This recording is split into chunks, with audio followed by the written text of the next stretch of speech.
নমস্কার, আশা করি সবাই খুব ভালো আছেন। মৌ লাইফস্টাইলের আরেকটা নতুন ভিডিওতে আপনাদের সবাইকে স্বাগত। আজকে বানাচ্ছি কুমড়ো শাক দিয়ে মুসুর ডাল।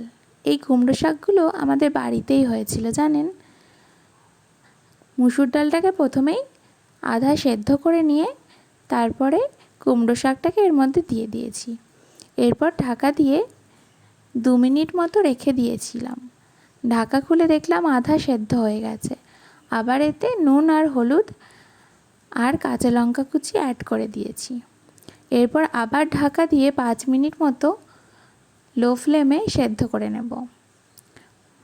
ভালো করে সেদ্ধ হয়ে গেলে এতে একটু জল দিয়ে দেব।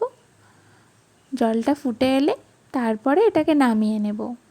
এরপরে কড়াই পরিষ্কার করে তাতে তেল দিয়ে 5 ফোড়ন, শুকনো লঙ্কা, তেজপাতা, জিরে গুঁড়ো আর আদা বাটা দিয়ে সম্বারটা রেডি করে নিয়েছি।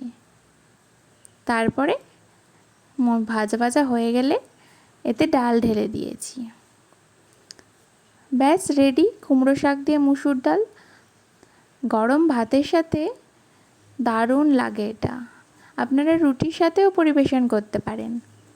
আমাদের এখানে তো খুব বৃষ্টি হচ্ছে। আপনাদের ওখানে কেমন বৃষ্টি হচ্ছে কমেন্ট করে বলবেন। সবাই খুব ভালো থাকবেন, সুস্থ থাকবেন। টাটা, দেখা হবে পরের ভিডিওতে।